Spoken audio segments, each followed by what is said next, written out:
Welcome to my talk about political persuasion. This is a narrated PowerPoint presentation with some kind of visually interesting image on almost every slide, which is my attempt to make listening to this talk more interesting. I think we all are interested in being more effective in conveying our political opinions. Our country is getting deeper and deeper into this dysfunctional state where two opposing sides on an issue don't even know how to talk to each other anymore. In my metaphorical picture on this opening slide, it's unclear who the two sides tugging on the rope are. So I need to be clear about what context I'm assuming as we talk about messaging and debating strategies. I will be talking about debates between liberals and conservatives. A debate between like the majority and the minority would be different. Different assumptions, different vocabulary. A debate between the haves and the have-nots would be different in other ways. The messaging I will talk about is specific to ideological differences between liberals and conservatives in the United States. Unique assumptions, unique vocabulary. I also want to admit up front that in the second half of the talk, when I give examples of how to debate more effectively, I'm going to be focusing on the liberal side. Some of the tips would be valid for both sides, but mostly I'm exploring ways for liberals to up their game. I am someone who believes in looking for root causes. If we don't know the cause of a problem, we're liable to come up with ineffective, if not counterproductive, solutions. So I'm going to start with root causes.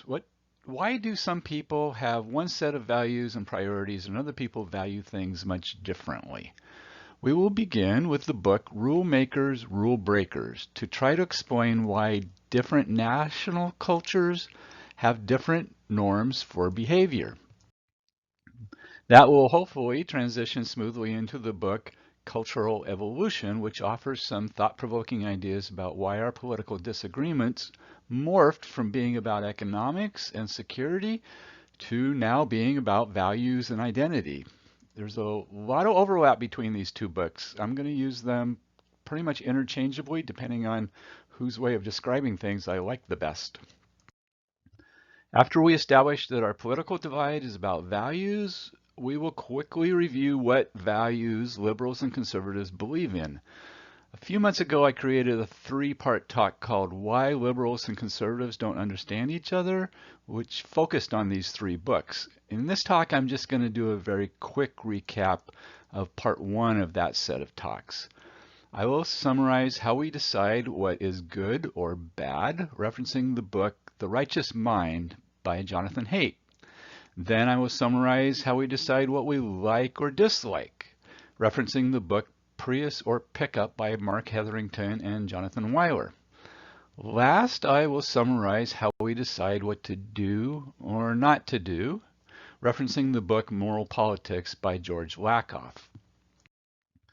After that review, we will be prepared to talk about how to effectively communicate about political issues. And we'll start off with George Lakoff's follow-up to Moral Politics titled, Don't Think of an Elephant. As the subtitle says, this book talks about knowing your values and framing the debate.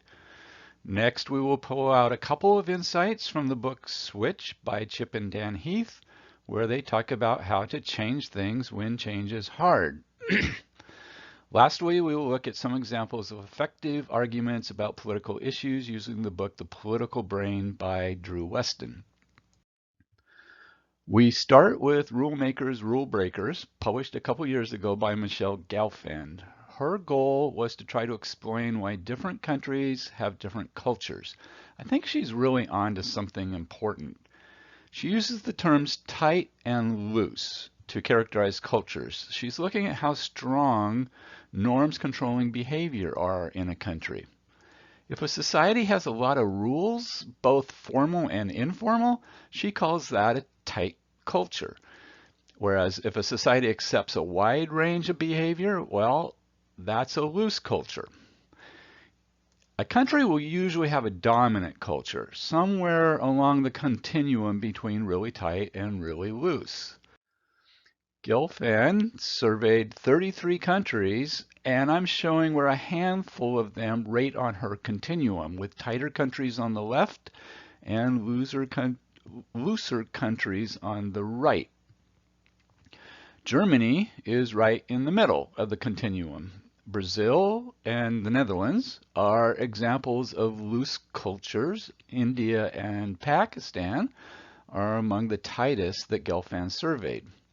The U.S. is a moderately loose country, 11th out of the 33 in terms of looseness. I don't think this order surprises us, but there's a couple that I haven't listed here that I'm going to list now that might surprise you. One of the countries between India and Japan in tightness is Norway. And one that is surprisingly loose is Israel. They also evaluated the U.S. states. It's fun to see how the state rankings turned out. Actually, very few surprises. The tightest is Mississippi, followed by Alabama and Arkansas. On the loose end, the third loosest is the state of Washington, followed by the state of Oregon, with California being the loosest of all. Okay, here's an interesting one I'm going to add. It's not surprising, but it's interesting. The state that is smack dab in the middle of the U.S. ratings was Iowa. Maybe they're not such a bad choice to be the first primary after all. Ron Engelhardt, in his book Cultural Evolution, uses a similar paradigm. He labels survivalist versus self-expression. The question is, what causes one country to have a tight culture, prioritizing survivalist values, and another to have a loose culture, prioritizing self-expression? I want to get out in front of something here. Both of these books are making really broad generalizations. People are complicated, and nations have a lot of internal variety, but I think that we rarely think deeply about where culture comes from. I think these books explore interesting ideas, so I'm hopeful that you can hold off from noticing how many exceptions there are to the rules and give these books a chance to give you a new paradigm to chew over. Both Gelfand and Engelhardt believe culture is not random and is not arbitrary. Their theory is that culture develops in response to what kinds of threats a society is exposed to. If a country historically has been exposed to a lot of threats, it ended up adopting a lot of social norms to control behavior. It had a relatively tight culture. If a country historically has not experienced a lot of threats, it has had the luxury of having relaxed social norms. Taking survival for granted tends to result in loose cultures. I like how Ron Engelhardt explains this in his book, Cultural Evolution. People's values and behavior are shaped by the degree to which survival is secure. Economic or physical insecurity makes survival values attractive. If you can take survival for granted, then self-expression values are attractive. Gelfand explains that tight social norms include an emphasis on self-control, conscientiousness, following the rules, conformity, and traditional values. This pretty much describes cultural conservatives in the United States. Loose social norms emphasize milder laws for controlling behavior, tolerance, creativity, and adaptability. These norms describe cultural liberals in the United States. There is an important subtext to point out here. I talked about how perceived threats of economic peril or security concerns affect whether you lean towards tightness and survivalist values, whereas taking survival for granted makes you lean towards looser social norms and self-expression values. But in modern westernized societies, when we look at these norms closely, what we are really seeing are the rules of the game for thriving in two different socioeconomic classes. Those tight norms are the behaviors that you will need in order to succeed in blue-collar jobs and many corporate white-collar jobs. The loose norms are the qualities you need in order to succeed in the so-called knowledge economy. Children, predictably, get socialized into the norms that are relevant for eventually succeeding at the work available to the socioeconomic class they grow up in. These norms get internalized early and deeply. By the age of 3, children with tight parents are internalizing values of conformity and following the rules.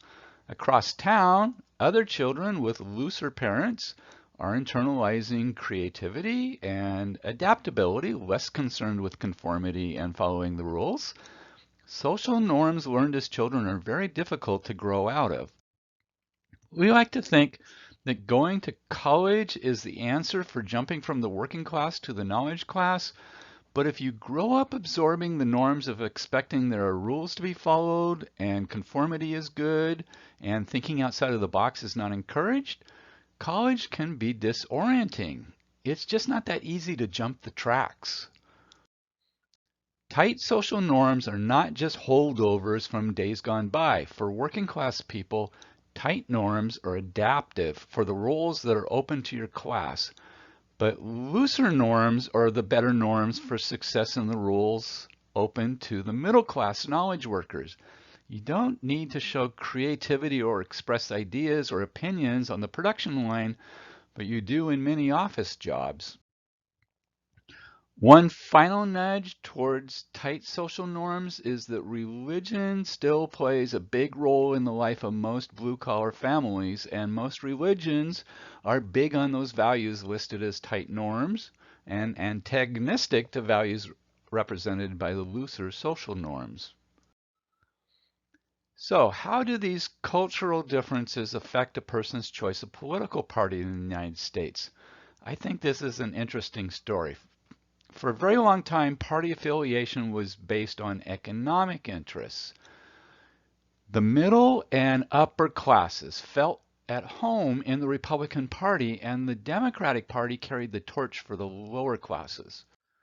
But the parties have been realigning over the past 30 years. Now the parties distinguish themselves on the basis of values, not economics. The Republican Party became the home for tight culture, and the Democratic Party is the home for looser culture. In the graph on my screen, the red squiggly line is white voters with 4-year college degrees that align with the Republican Party. Looking at the left side of the graph, when Clinton was elected, 2/3 of voters with 4-year degrees identified with the Republican Party. By the time Trump was elected, the split was closer to 50-50. The theory is that middle-class people are not as likely to feel that survival is precarious. Because they can take their economic and physical safety for granted, they identify more with loose culture. And thus, as the Democratic Party became more oriented towards self-expression values, a lot of them migrated to the Democratic Party. The story for the working class is almost the exact opposite. Now I'm showing a graph of white voters that never went to college. At the time of Bill Clinton, working class voters were about equally spread between Republican and Democrat. But around 2009, this started to quickly shift. Now, close to 2/3 of working class voters identify with Republicans. This is often characterized as voting against their interests, since it's the Democratic Party that is more supportive of government safety nets and income redistribution. But the deciding factor is now value systems, where the Republican Party is now strongly aligned with tight survivalist values.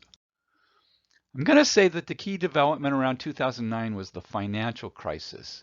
That resulted in big drops in house values and lost jobs that never came back in their original form. This new wave of economic uncertainty looks like it drove more of the non-college educated voters over to the Republican Party, where tight values are prioritized. This all begs the question, why did the parties realign, switching from a focus on economics to a focus on values? Why did this resorting process happen now? Ron Engelhardt has been studying the values and norms of cultures for over 40 years, and over that time he has seen a fascinating story play out. As I mentioned before, his thesis is that people's values and behavior are shaped by the degree to which survival is secured. Economic or physical insecurity makes survival values attractive, so a tight culture develops. Here is his key insight. Generations do not get looser over time. If you grow up tight, you will stay tight. The orientation you adopted during childhood will be your base assumption all of your life. Thus, change on a national scale happens very slowly. Society will become looser very slowly as people who grow up loose gain more and more influence. It usually takes about 45 years for a loose generation to take over power from tight generations as they die off. Once a society becomes looser, it might swing back temporarily to being tighter if conditions get worse. But if those new threats to a feeling of security go away, society will probably revert back to being looser. In other words, if you grew up loose, feeling insecure will feel unusual. If you happen to experience a setback, you can snap back to being hopeful fairly quickly.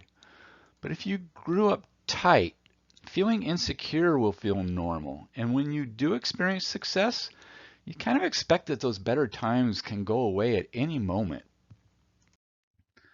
Let's demonstrate this by following the so-called silent generation through the stages of their life, followed by looking at what the baby boomers experienced. When a silent generation baby was growing up, diseases were a big issue. The vaccines that we take for granted had not been created yet. Tuberculosis was a huge cause of death. Typhoid was a constant worry. Influenza was much more lethal. Fear of disease is a reason to be very wary of outsiders. So communities are very insular and the culture is tight. Then, of course, this is the generation that grew up during the Great Depression. This had a lifelong impact on people, making them fiscally conservative their whole life. But it also made them amenable to building stronger safety nets when they gained power 45 years later. So this is a tight culture.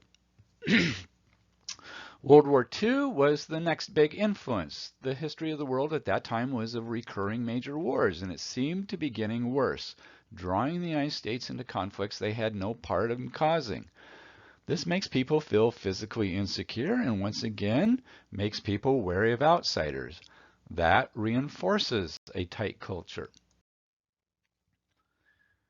You might think that the relatively good times in the 1950s and early 60s would have loosened up this generation, but remember the theory is whole generations do not change from being tight to being loose. If your default is to be wary, you never really trust that good times will last, and it's easy to find evidence of lurking dangers if you're expecting to see danger. Furthermore, the roles they played in life in the 50s and the 60s called for tight values. Factories and corporations have tight cultures, especially back then. In the 70s and 80s, there was a lot of social change, and what stands out for this generation are the rapidly rising crime rates and the increasingly pervasive instances of drug abuse. Law and order is a slogan that feels right for the times, and just say no also feels right for the times. It feels like when loose values eclipse tight values, things start going off the tracks. Then this generation finally retires, and everything about their life experience tells them that a tight culture is the right culture, as it has made the United States extremely prosperous in their lifetime, and diversions into loose culture have had bad side effects. Furthermore, when you're on a fixed income, change can be threatening. Now let's follow the life path of the baby boomers. Your formative years were after World War II, so war was not an imminent threat in your parents' eyes, and the post-war economy was booming. There just didn't seem to be much to worry about during your childhood years. Physical security is fertile ground for a loose culture. Another reason this generation could take their economic and physical security for granted was the welfare safety net introduced in the 30s and the 40s, and then greatly expanded during the Johnson administration in the 1960s. Economic security is a fertile ground for loose culture. The 50s and 60s were the periods when many of the diseases that had bedeviled earlier generations were gotten under control due to vaccines. Life expectancy continued to get better and better, so survivalist values became even less compelling. The economy had been very strong until the mid-60s and then hit another growth spurt in the 1980s. This increase in economic security leads to looser culture. The jobs that land you in the middle class changed in the 1980s and the 1990s with fewer blue-collar jobs and more knowledge-based jobs. The skills needed for these jobs are creativity and adaptability, where loose culture is valuable. All of this is happening with the backdrop of a mostly steadily rising stock market and a mostly steadily rising housing market. Most boomers have retirement plans like IRAs and 401ks that let them participate in these wealth gains. Again, more security equals a looser culture. Let's track how the boomers growing up, being able to take survival for granted, played out in American society.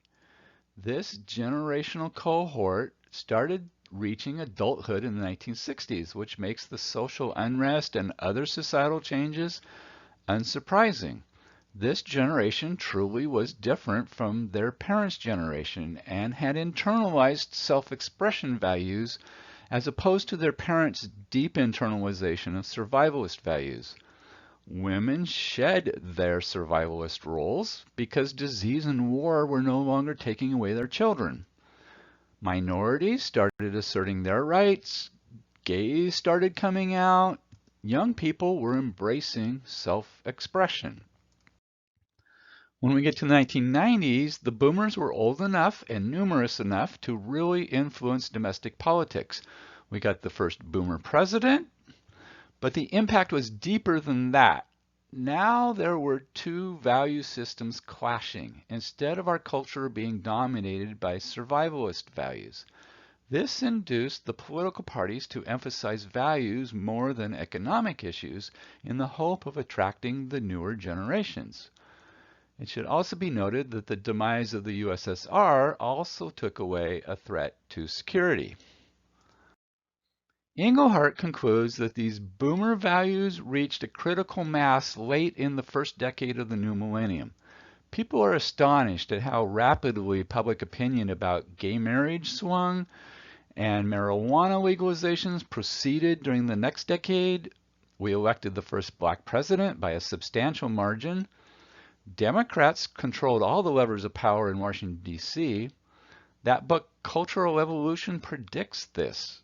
For as soon as the new norms hit a tipping point in support, conformance pressure induces people to change their stances, at least publicly. He calls this reversing polarity, which I think is a nice turn of a phrase. However, things have been changing. There have been recent declines in perceived security. As compared to the unprecedented economic growth following World War II, more recent trends have reintroduced economic insecurity. First came globalization, which shifted industries to other countries. Then automation, which replaced blue-collar workers with robots. Then computerization, which replaced white-collar workers with computers. The 2008 financial crisis might have been the tipping point in a different direction, as many of the workers who lost their jobs in that period never saw their jobs come back in the same form. Ironically, it was under the first Boomer president that we pulled back on the welfare safety net, and that leads to more insecurity. I think it's interesting to speculate about whether Western societies felt more comfortable doing this because the Soviet Union had dissolved and we no longer competed with socialism for the hearts and the minds of our citizens. There also have been larger waves of immigration affecting some of the Western countries. These factors that reintroduced economic security are multiplied as people react by numbing themselves via drugs like opioids or even committing suicide. Existential insecurity triggers an authoritarian reflex. People become attracted to leaders who signal strength. You find stronger in-group solidarity. There's renewed pressure to conform rigidly to group norms, and there's ultimately a rejection of outsiders. This has manifested in the Western world in a populist backlash. Europe, for the most part, is already looser than the United States. But in Europe, we're seeing widespread anxiety about cultural changes and an influx of foreigners that makes it feel like the way of life one knew since childhood is eroding. In France, we have seen the political party called the National Front come in second in the last French presidential election. The Netherlands did their own dabbling in nationalism, although that petered out. Poland has regressed recently. Hungary has an authoritarian running the country now. Germany has also had a backlash due to immigration. Even Denmark is saying enough already when it comes to immigration. And of course, in Great Britain, this has manifested in Brexit. Theoretically, the decline in feelings of security can be reversed.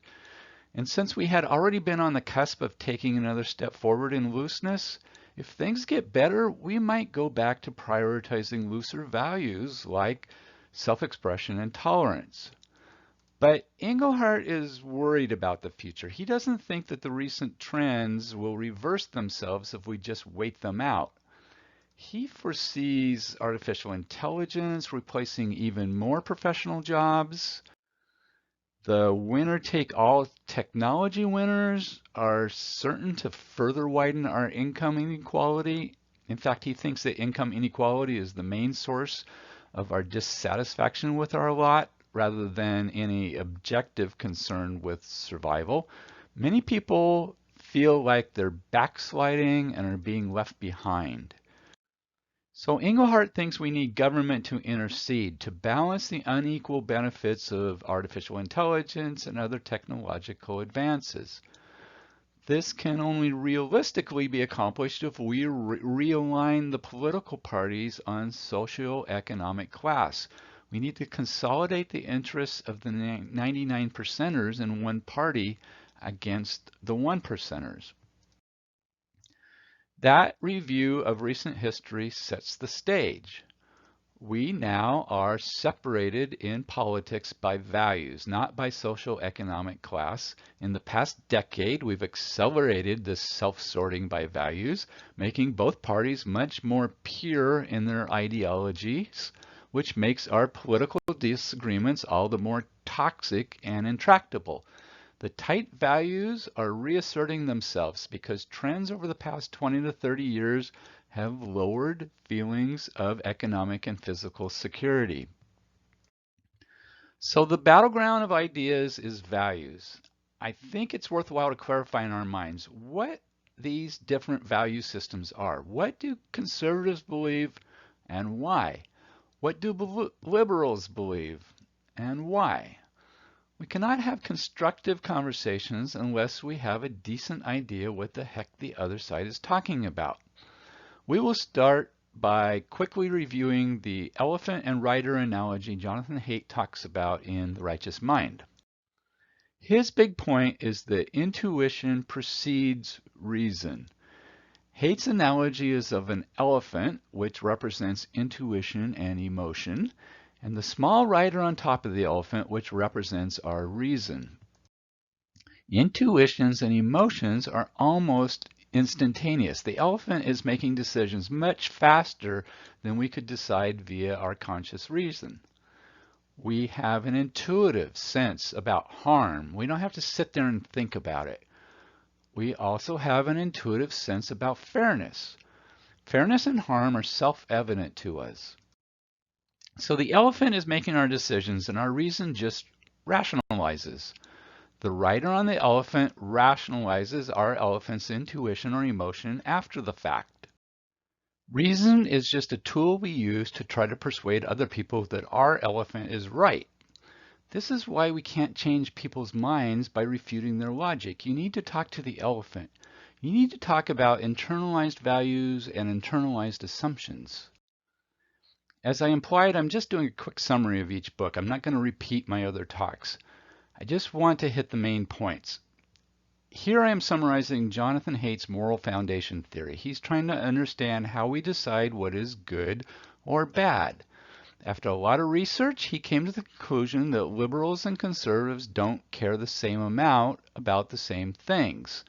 There are a couple values that liberals care a great deal about, more than conservatives, but there are extra values that conservatives care a lot about, but liberals don't think are that important. Not only that, but each side has a different way of interpreting some of these values. I'm not going to go into these different definitions of terms, but I'm going to point out that far and away what is most important to liberals is caring for others and fighting against oppression. What is particularly frustrating to conservatives is that conservatives don't define fairness as deservingness. Liberals also don't attach much importance to loyalty or deferring to authority or to sanctity. So it's not surprising that we find it so hard to communicate and find common ground when we care about different things and don't define the concepts the same way. That review of The Righteous Mind was about opinions about what's good or bad. The book Prius or Pickup has a different perspective, which I label, what do I like or dislike? These are not so much values as they are assumptions about the world. Prius or Pickup observes that some people have a fixed mentality, which is a lot like tight, and other people have a fluid mentality, very similar to loose. It starts with a worldview, a basic assumption about the world. Those with a fixed mentality think the world is dangerous. This may literally be true, or it might be due to a hyper-focus on things that can go wrong. Those with a fluid mentality think in terms of the world being something to be experienced. Scientists think that there might be actually some biological basis for this difference in wariness about the world. The amygdala in the brain in particular is in charge of being alert to danger, and for some people the amygdala is more active than in other people. People with different worldviews exhibit different human natures. By nature, fixed mentality people are resistant to change and suspicious of outsiders. By nature, fluid mentality people are open to new experiences and they value diversity. These differences lead to different preferences in life. If you're of a fixed mentality, you prefer conformity, you like to stick with what works, and you're attracted to black and white explanations. You like certainty. If you're of a fluid mentality, you're more free thinking, you strive for continuous improvement in society, and you see nuance in almost everything. These, in turn, lead to certain motivations in life. If you're of a fixed mentality, you're motivated to seek stability, you like predictability. Your motto might be, better safe than sorry. If you're of a fluid mentality, you seek novelty. You don't like to settle for just okay experiences, and your motto might be try it, you might like it.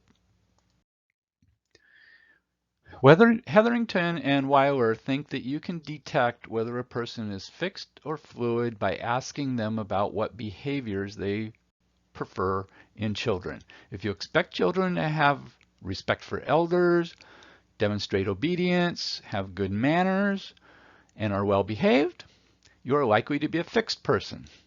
And boy, those sound like norms of a tight culture in America. If you prefer children show independence, self-reliance, curiosity, and demonstrate that they're considerate, you are likely a fluid person. And those sound like norms of a loose culture in America. Completing our survey of values, we have Moral Politics by George Lakoff. These I consider to be guidelines for what to do or what to be. Lakoff's model is to use the family as a metaphor. He has conservatives represented by the strict father model and liberals represented by the nurturant parent model. If you're in the strict father model, you have certain assumptions about human nature, which is that people respond best to rewards and punishments. On the nurturant parent side, your assumption about human nature is that people respond best to nurturance. These two different models of the world lead to very different goals, certainly very different priorities and ranking of goals. On the strict father model, your most important goals are to develop self-discipline, developing self-sufficiency. You want to develop respect for legitimate authority. Maintaining moral boundaries is very important. And the pursuit of self-interest is highly valued in that model. On the nurturant parent model, the goals are very different. Number one goal, develop empathy. Develop the capacity for nurturance. Taking care of oneself is a high goal because if you don't take care of yourself, you can't take care of other people. They seek a balance of self-interest with the common good. And a high goal in the nurturant parent model is fair distribution. Each of these two different models have like their favorite tool in their toolbox for accomplishing their goals. I think that in the strict father model, the most valued tool is competition. And the equivalent, perhaps, in the nurturant parent model is a most valued tool of education. Another reason I reviewed these three different paradigms for what people's values and opinions are based on is to develop a healthy mindset for having constructive conversations.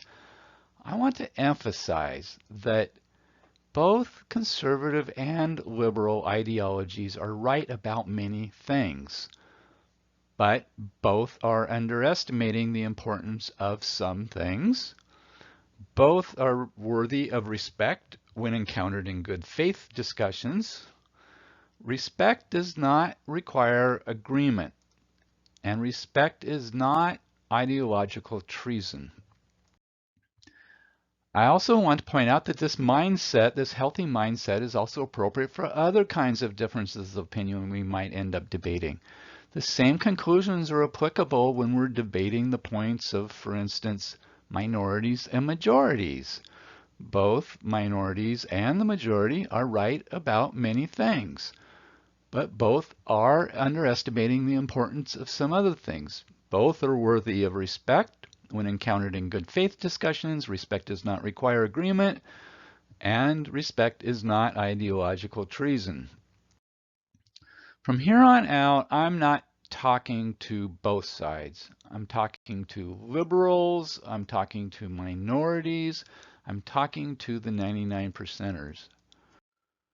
I will often be using the term liberal as I discuss ways to improve political persuasion and want us to assume that liberals will also be arguing the case for minorities and the have-nots.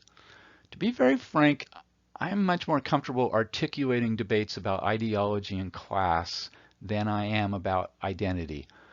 Hopefully the principles I'm going to talk about would be applicable to discussions about like majority versus minority, but I'm not going to be modeling those discussions in any of my case studies. Now we have all the background. We know the history of our political divide. We know what each side thinks. It's time to talk about how liberal progressives can up their game. We will be extracting a lot of insights from George Lakoff's follow-up book he titled Don't Think of an Elephant. I think it's perhaps an unfortunate title, since the advice from Jonathan Haidt is talk to the elephant. Lakoff's title is just a clever way of saying that choosing how to talk about things really matters. Telling someone to not think of an elephant will just make them think about elephants. The first things we will talk about in Lakoff's books are misconceptions held by progressives. In other words, what are we doing wrong? Then he changes course and talks about specific things progressives can do to be more effective at political persuasion. In his book, he later offers proposals for articulating progressive values and principles and policies and frames. I'm not going to cover that part of the book. There's too much there, but I just want you to know it's there. Here's the first mistaken assumption liberals and progressives make. They assume people reason using facts. The reality is that people reason using their pre-established frames of reference. A frame of reference is a complex set of assumptions and attitudes which we use to filter perceptions to create meaning. The frame can include beliefs, preferences, values, your culture, and other ways in which we bias our understanding and our judgments. Liberals believe the truth will set us free. If we just tell people the facts, since people are basically rational beings, they'll all reach the right conclusions. But people think in frames. I really like this example I show on the screen. 20% fat and 80% fat-free are the same facts. But the frame of reference makes a big difference. If I want to discourage you from eating this yogurt, I will tell you that it's 20% fat. But if you really want to eat this yogurt, you can justify your preference by countering that it's, hey, 80% fat-free. We hear what we want to hear, and we see what we want to see.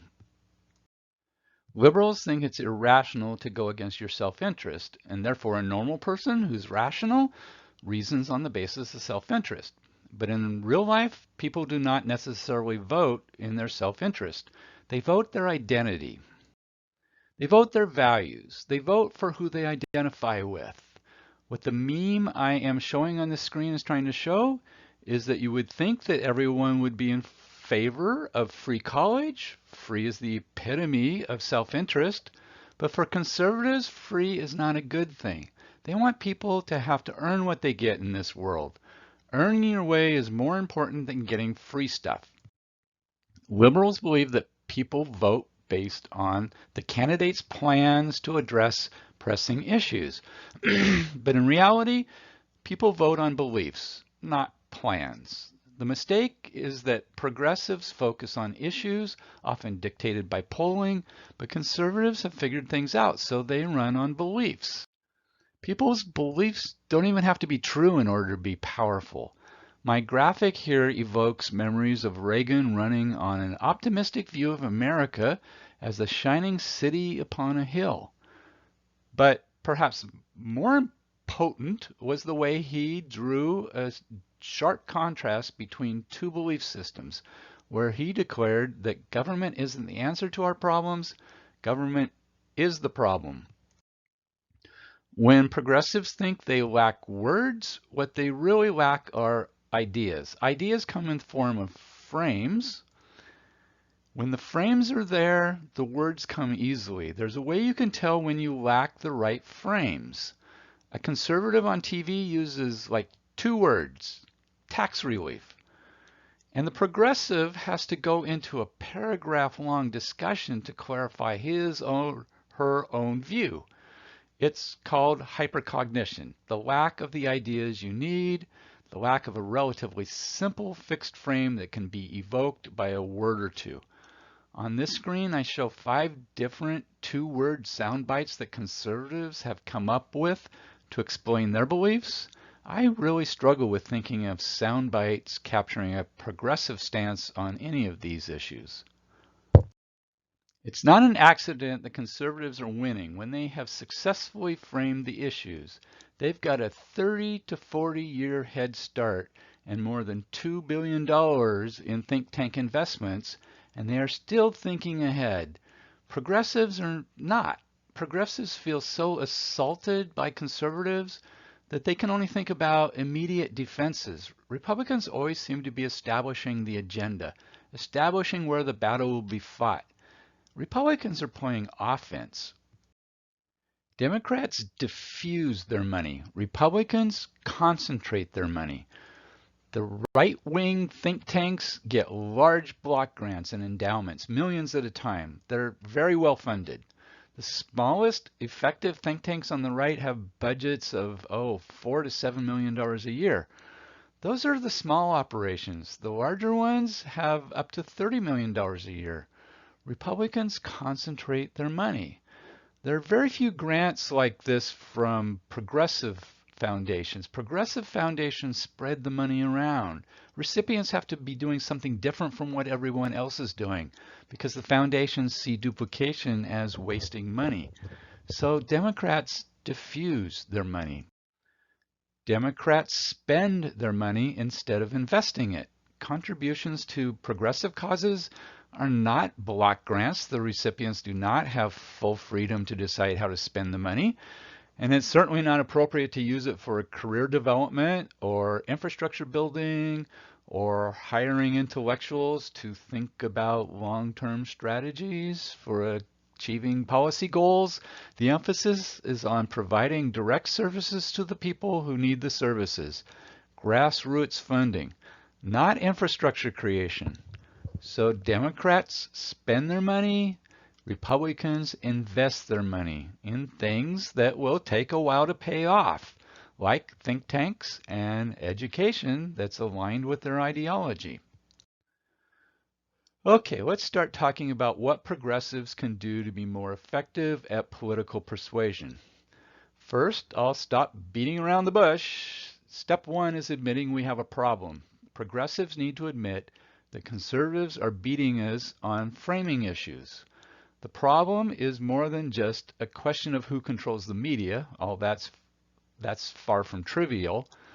What conservatives have done right is to successfully frame the issues from their perspective. They're winning the image game on taxes, family values, government, capitalism, and patriotism. We need to acknowledge their successes and our weak messaging on these. Second, remember, don't think of an elephant. If we keep their language and their framing and just argue against it, we lose because we are reinforcing their frame. My image on the screen points out that debating death panels is a loser as soon as you utter the words death panel. Third, the truth alone will not set you free. Just speaking truth to power doesn't work. You need to accept that there are bigger issues at play than just facts. You have to address the other person's assumptions or motivations or identity or values. My image demonstrating this is a graph of global temperatures over the past 100 years. The fact is that it's been rising, but that fact has not won the day. It's going to take more than just reciting temperature statistics to win over the climate change skeptics. You need to figure out why they're skeptical and figure out new ways to frame the issue. Fourth, you need to speak from your moral perspective at all times. Progressive policies follow from progressive values.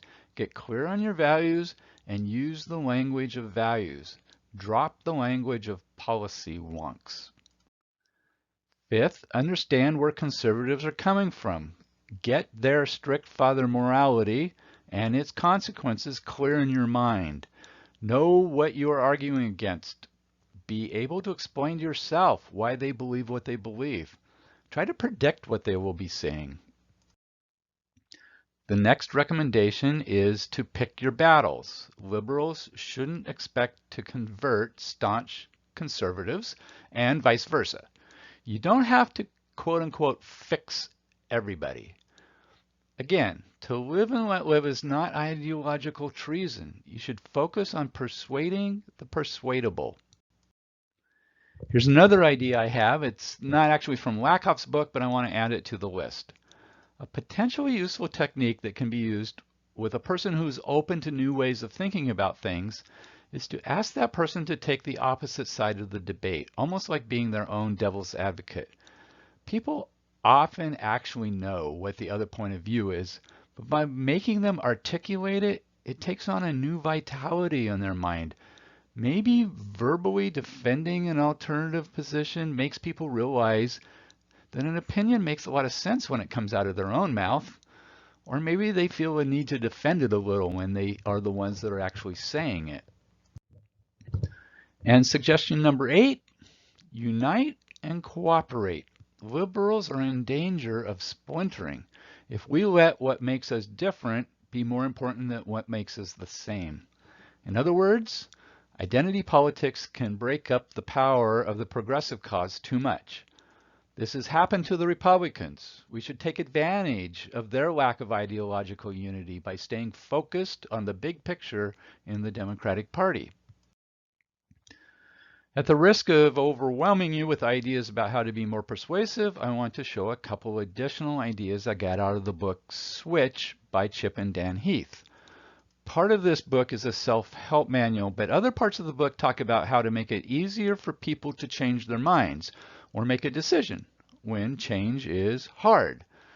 This part builds on the paradigm of the elephant and the rider we talked about earlier, and it offers ideas on how to direct the rider as well as how to motivate the elephant. One of their insights into how to sell change is that offering too many options paralyzes the decider.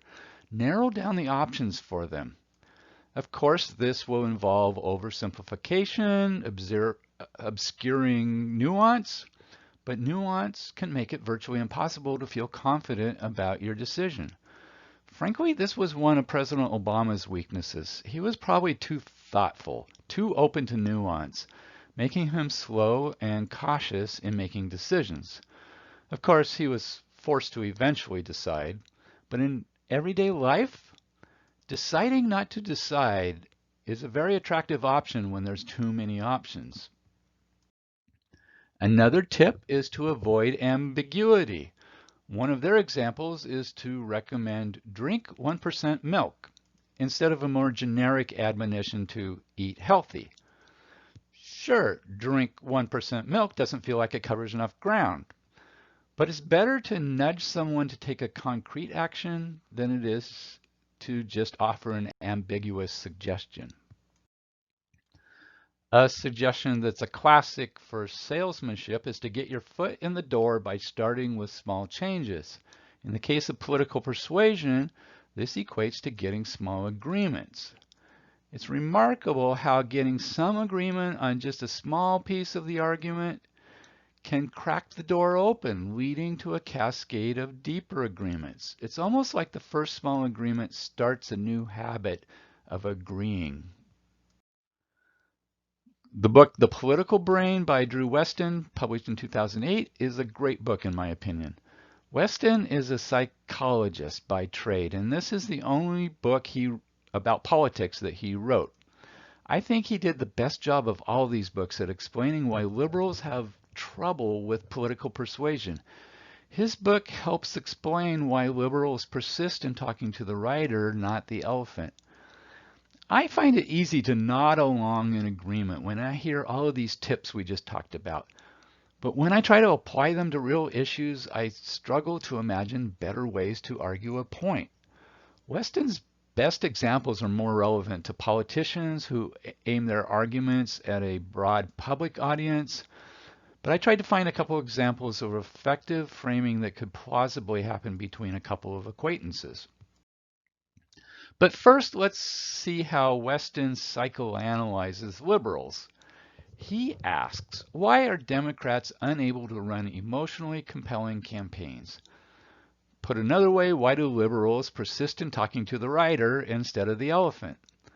For the points I'm going to mention, I'm going to use the word elites instead of liberals. I'm going to mention some things that liberals value too much, but it's more accurate to say that it's liberal elites that make these mistakes. And just so it's clear the reason he's saying that what liberal elites are doing is a mistake is because what elites are doing does not work when the goal is to change people's minds. For what it's worth, I'm guilty of all of the accusations I'm going to be making about elites. My summary of his analysis is as follows. First, elites have a belief in the moral superiority of reason. They think that creating an argument that's hard to attack with logic should make them win the debate. This is making the tactical mistake of thinking that the writer is in charge of the elephant. Elites believe that using emotions in political debate is inherently manipulative, but the truth is that you can mislead with arguments and statistics just as much as you can mislead with emotionally compelling words or images or analogies. Elites have a discomfort with glossing over the complexity of issues and making black and white statements, because that seems disingenuous and manipulative. Elites have conflicted feelings about the appropriate use of aggression. They hide their fear of confrontation behind the compassion and empathy and tolerance that are the central features of the morality of the left. Elites also have a discomfort with using negative ads. They seem to feel that going negative is unfair or misleading or unethical. However, if ads are accurate, there's nothing unethical about catching voters' attention and informing their emotions. It's a useful and fair game. Imagine the frustration for many people, conservative and liberals. They think people intuitively know the difference between right and wrong. For many people, it's intuition that's morally superior. Knowing something in your gut is a real thing. They believe that using reason in a political debate is inherently manipulative because reason can be used to explain anything. Many people think that cutting to the chase, glossing over complexity is actually efficient. They think that most issues have common sense answers, so complexity is just muddying waters that don't need to be muddied. Many people respect strength, so they respect aggression when it's appropriate. They think it's unfair to mark them down for passionately and aggressively defending their principles. And lots of people think that negative ads are truer than positive ads.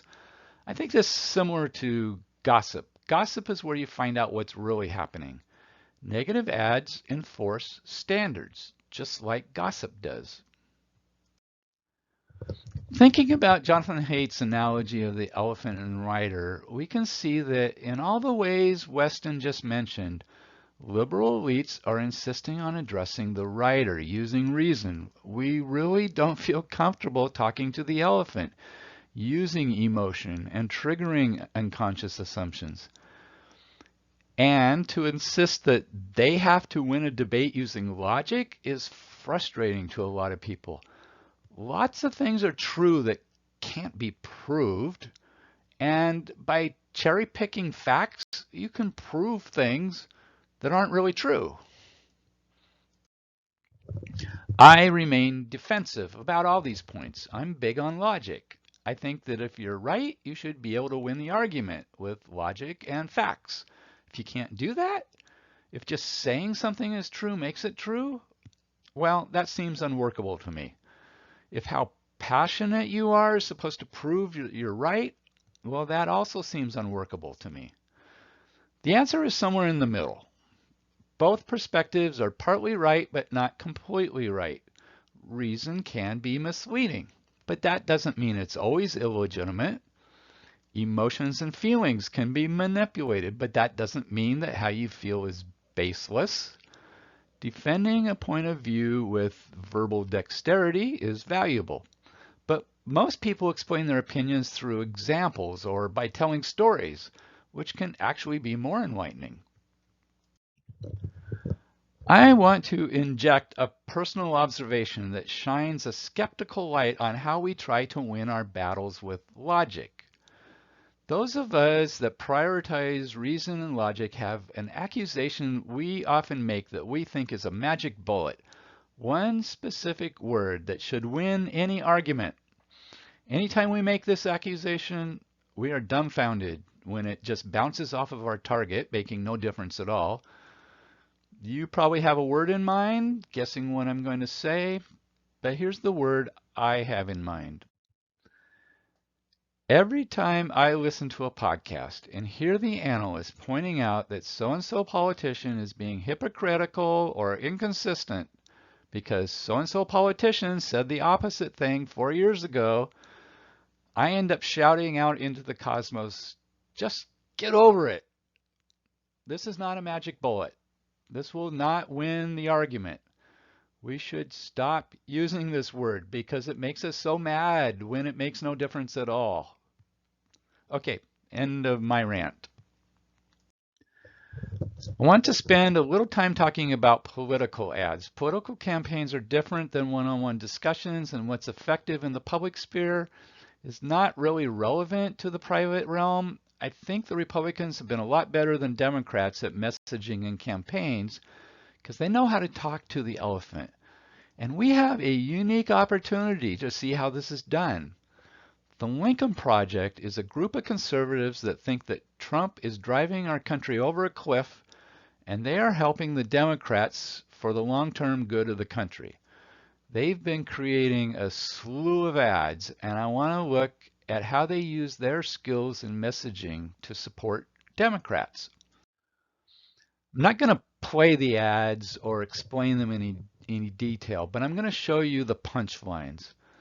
The first one focuses on victims of COVID-19. The punchline is, it's simple. To save Americans, we must change presidents. On November 3rd, vote like your life depends on it.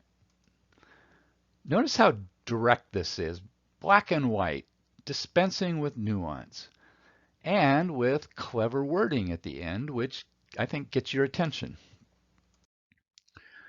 This is a Senate race in Iowa, and here's some of the lines from the ad.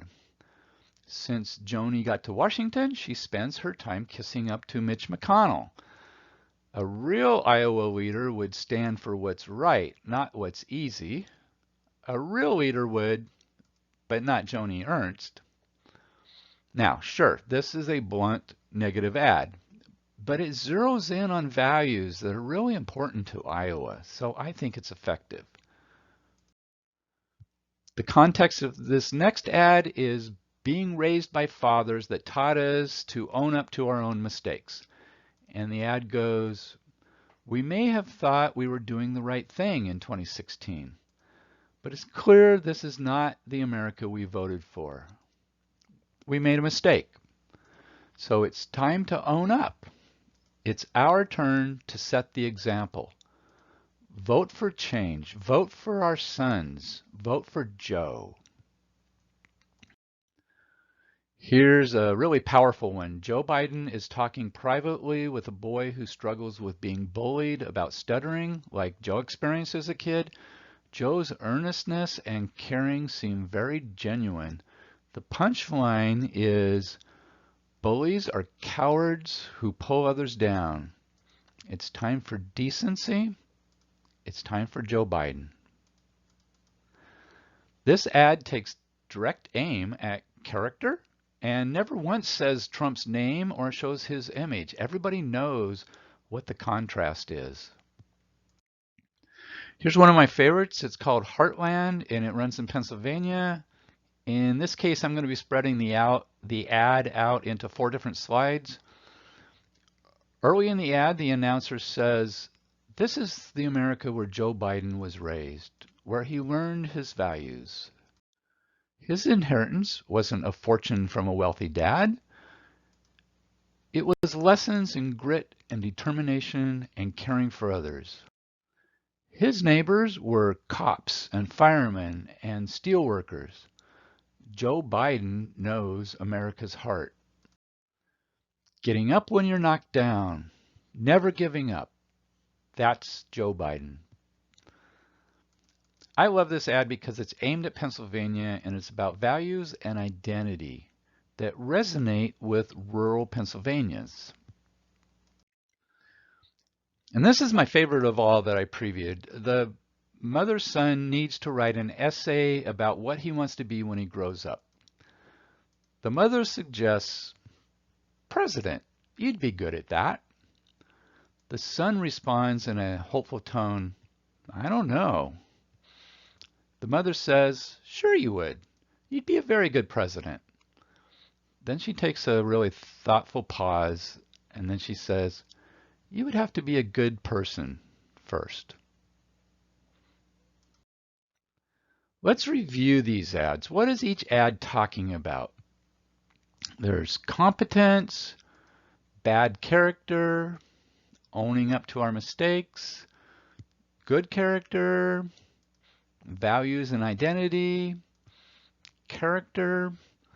The only specific issue talked about directly is Trump's handling of COVID. Everything else is talking to the elephant about character and values and identity. This really feels like what effective political messaging should look like. Well, that was fun, but I'm going to pull us back to talking about one-on-one persuasion. I have a case study of reframing an issue to sway conservatives to a more liberal point of view. This is a made-up, make-believe debate. The issue we're going to debate is estate or inheritance taxes. The conservative point of view is that people deserve what they earn and deserve to keep it. The liberal point of view is inheritance just keeps widening the wealth gap. Let's look at 3 different tactics for trying to convince conservatives that an aggressive inheritance tax is a good thing. One attempt at persuasion would be to accept conservative values but offer a new twist. You could say, many times the children receiving the bequest indulge themselves in a hedonistic life and do not develop the character traits that conservatives value. This makes the listener compare the importance of 2 values that they hold. Another debate tactic would be to reject the foundation of the conservative assumption that people deserve what they earn. You could say, often the very rich receive rewards that exceed what they deserve. They didn't necessarily earn it all. Luck, timing, or other causes may be in play. Making the listener question their own assumptions might make them think twice about their opinion. Another liberal response would be to confidently defend the value liberals put on maximizing overall well-being. You could say, the rich can afford to take a hit in support of a healthier overall society. While this sounds like arguing from your own frame of reference, a healthier overall society is not a value that conservatives would disagree with. This is kind of like asking them to look at the forest instead of the trees. In other words, give them a new frame of reference that doesn't negate any of their existing frames of reference. I have dropped a ton of suggestions into this talk, and if you're like me, it seems overwhelming. When I watch lectures, it frustrates me that I can't remember what we talked about. So I'm going to do a couple of summing up slides. Let's start the summary with a quick review of the suggestions we talked about for what progressives can do. The section What Progressives Can Do started with the suggestion that progressives should try to learn some lessons on messaging and framing from what conservatives are doing. Progressives should not use conservative framing of issues. We should stop depending so much on facts to fight our battles for us.